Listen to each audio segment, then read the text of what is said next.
Bonjour tout le monde. Hello, everyone. Bonjour, bienvenue à cette conférence de presse. Before we begin, and because we care about the health of our interpreter, I have few important preventive measures to share. Alors, premièrement, pour prévenir les incidents acoustiques et potentiellement dangereux, nous vous rappelons de garder vos oreillettes éloignées de tous les microphones à tout moment. Lorsque votre oreillette n'est pas utilisée, veuillez la placer en face de vous, vers le bas, au milieu de l'autocollant que vous voyez sur votre table, et consulter les cartes sur la table pour connaître les lignes directrices sur la prévention des incidents acoustiques. Today, we receive Minister Randy Boissonnault, ministre de l'Emploi, du Développement de la main-d'œuvre et des langues officielles. Il est avec nous pour lancer le processus de sélection visant à trouver des Canadiens qui seront nommés donc au Conseil pour siéger au Conseil d'appel de l'assurance-emploi.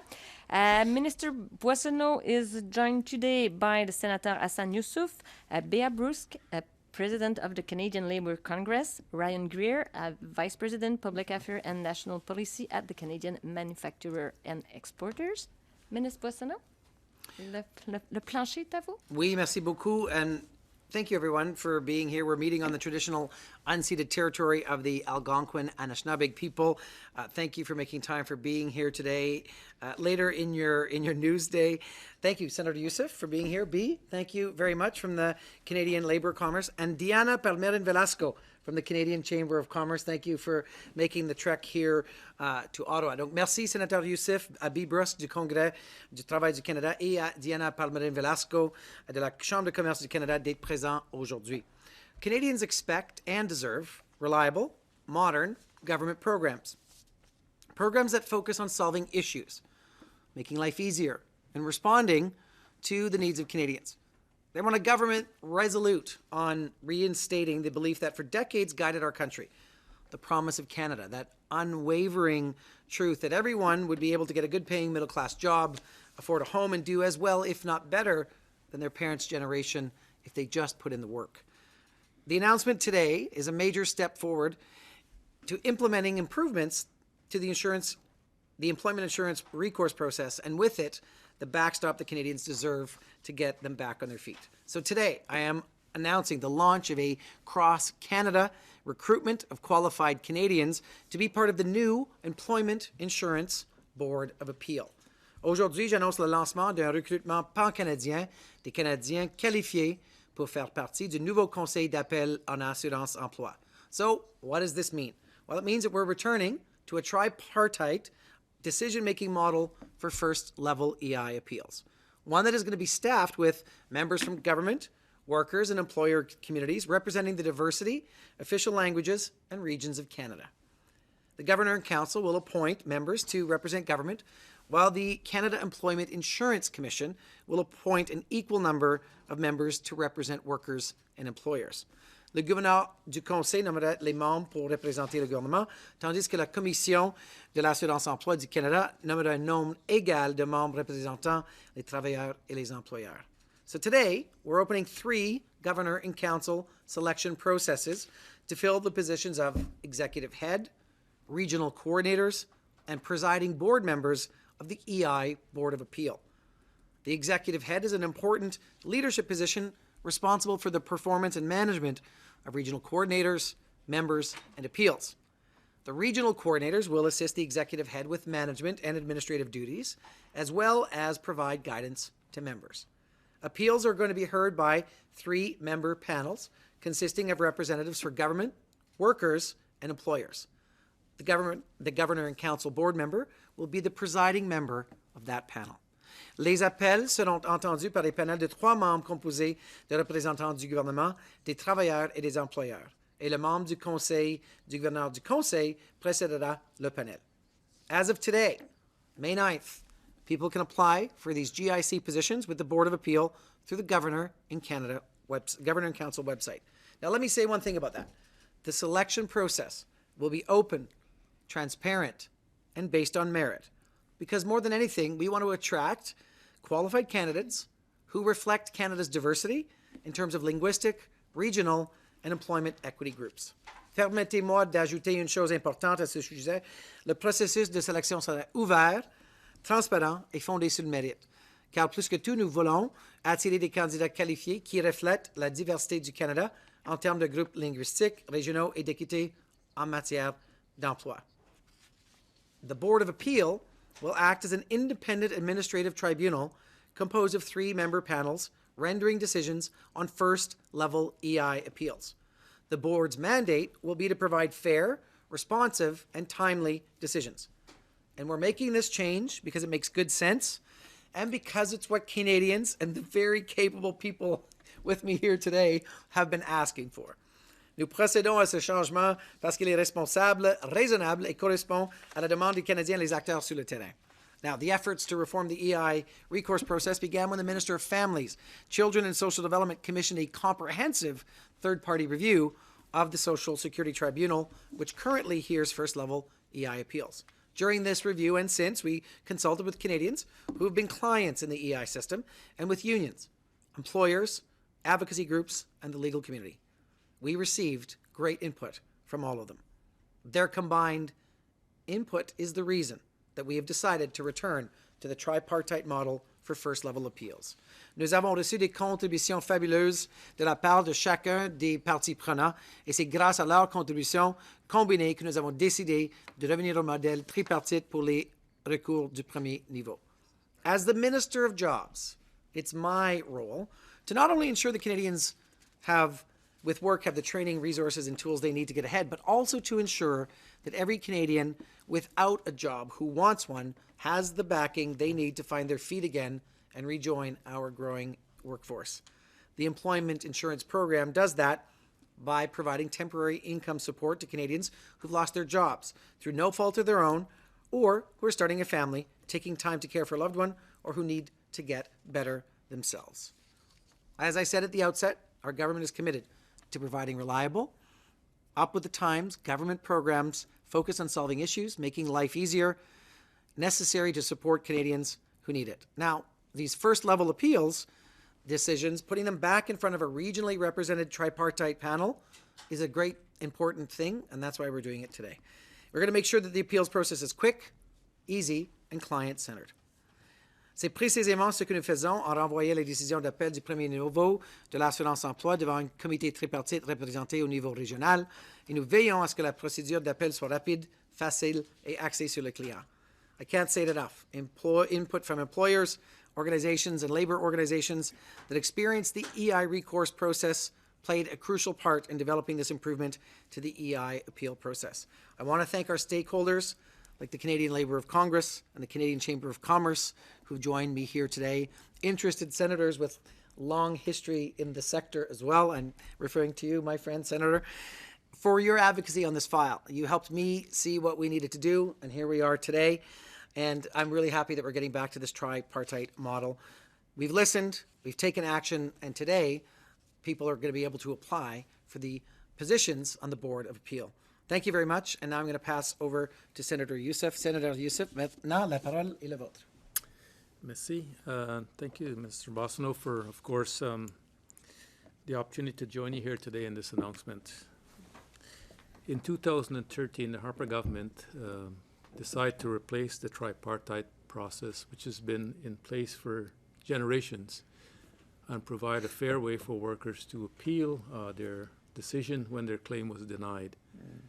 It worked very well to ensure that working people, regardless of where they live across this country, had an opportunity to tell their story to a tripartite board, and then the board had a chance to review their decision and make ultimately a decision whether or not the worker benefit was warranted and ultimately the decision. So today's announcement, of course, it's been a long time coming. I can't thank the minister enough for this happening today, because the process that led to today started, I guess, back in 2000, and some would say 16, maybe 2017, to get here. It's about restoring fairness for workers by replacing an inherently unjust system with one of tripartite-based that we know that worked in the past and hopefully will work again for workers and their families. The Board of Appeal will restore accountability, a transparency to the EI appeal process, placing decision-making back in the hands of workers and employers who pay to fund the system in this country. It will also allow close to 4,000 workers or individuals across the country to make their first level appeal application to be heard in person in their region by their peers. The reality for many workers across this country, which we know, they pay into the system, no questions asked. Not all of them have the same level of literacy and capacity to use the system that's currently in place, and that system has not worked for them. This new system gives them a new opportunity, of course. Should their claim be denied, they have an opportunity to tell their story and have their peers judge their story and decide whether or not their claims is warranted to be restored the benefit. There's still more work to be done to ensure a truly fair and equitable appeal process, and we are hopeful today's announcement was a sign that the Minister and the government is committed, of course, to complete it. The appeal process should be easy and straightforward as possible. Don't forget, when workers are not getting a paycheck, what they want to know, can they receive that paycheck through the EI system, which you believe they've been paying in for, in some cases, for years. I think the time it takes to deny a claim and get to the first level plea should be as short as possible. And we know some of the challenges, of course, and stress that workers go through with their family. When you don't have a paycheck coming in, it warrants ones to focus on what's really important to them, how they get to take care of the family. So I want to conclude, Minister, to say I can't thank you enough in reestablishing this process, but equally, I think what you're doing on behalf of your government today is to recognize the importance of the men and women who continue to work to build this great country of ours. They deserve to have fairness in the system, and this will restore fairness in the system. Turn it over to my good colleague and friend, Senator Bea Bruske.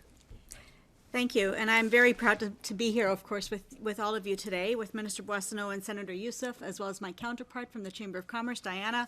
And I want to extend a congratulations to this government for taking action on this very issue that's extremely significant for workers and unions alike. The launch of an EI Board of Appeal stands as a beacon of hope for workers and unions across Canada, because we know that for far too long that we've awaited this crucial development. Over the past decade, the labor movement, alongside advocates for unemployed folks, have tirelessly advocated for the restoration of a tripartite first-level appeals process within the EI program, and this has finally paid off today. Having EI appeals heard in person by a representative panel that is equipped with the local labor market knowledge and insights is indispensable.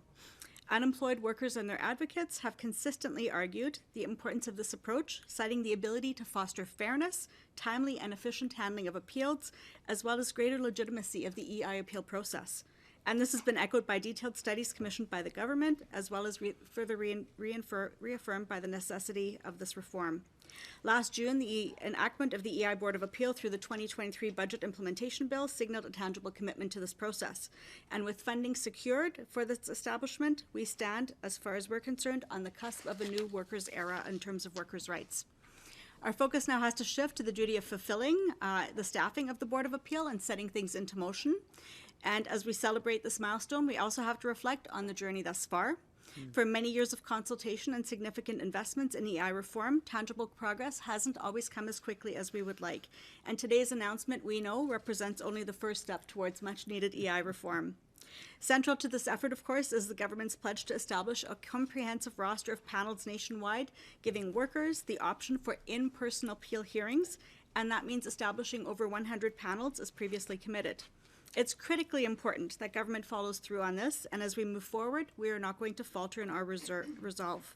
In the coming months, unions are very prepared to work with this government to make this a reality, but we will also be making sure that we watch closely to ensure that we get continued progress. It's crucial for government to follow through on this establishment of the fully functioning EI Board of Appeal. So let's work together, make voices heard, and let's restore fairness and justice in the workplaces. Canada's labour movement will harness the power of workers to move governments to lift all workers up, because we know that working in tandem with government, we can improve the lives of workers, unionized and not unionized, and families right across Canada. So thank you to this government for enacting this today. Well, now it's my turn. Good afternoon, everyone. I am Diana Palmerín Velasco. I am the Senior Director of Future of Work at the Canadian Chamber of Commerce. Thank you so much, Minister, for inviting us to join you in today's announcement. So almost a year ago, the Canadian Chamber provided testimony to a standing Senate Committee on Social Affairs, Science and Technology, supporting the establishment of the Employment Insurance Board of Appeal. Today, We welcome the Minister's announcement regarding the implementation of improvements to the EI recourse process and the return to a tripartite decision-making model for first-level EI appeals. The tripartite format at the regional level of the Board of Appeal is a clear demonstration of how business, labor, and government can work in a collaborative manner and uphold the tripartite principles that are foundational to Canada's employment insurance system. Employers, we are invested in the viability of the EI program, and as such, we want to be true partners in finding and implementing solutions.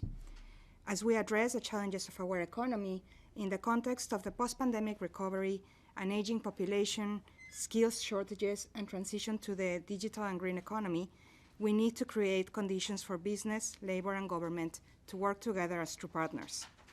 Today's announcement is a step in the right direction to ensure that we have an employment insurance program that is sustainable, responsive, nonpartisan, inclusive, and relevant, not only for the current, but also for the future generation of Canadian employers and employees.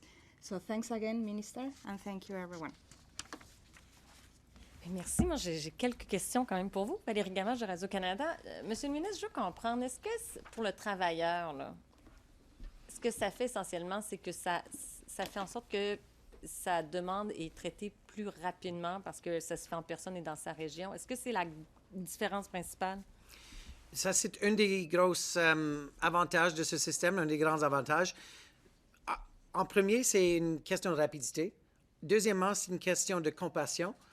Parce qu'on a des gens qui sont du terrain, qui comprennent très bien les enjeux, et au lieu d'envoyer leurs appels au tribunal qui existe maintenant, qui est beaucoup plus axé vers les gens qu'on nomme sur le comité, c'est tous les trois différentes perspectives du système d'assurance-emploi qui vont pencher sur les décisions de premier niveau sur les gens, pour les gens. Donc, moi, je pense qu'on va avoir plus de justice dans le système aussi et que ça va aider les gens pas seulement à avoir des décisions plus rapides, mais des décisions plus justes et qui va avoir les travailleurs, les gens des syndicats et aussi les travailleurs représentés avec le gouvernement au sein du même conseil tripartite. Et j'ai pas le choix de vous poser une question sur votre collègue, M. Drouin. S'est excusé ce matin au Comité des langues officielles. Maintenant, il y a des gens qui réclament sa démission à l'Assemblée des parlementaires de la francophonie. Est-ce que vous croyez qu'il peut garder la présidence de cet organisme-là? J'étais membre de plusieurs organismes interparlementaires, comme on dit. Moi, j'étais pour le premier mandat membre du Parlement américain, par exemple.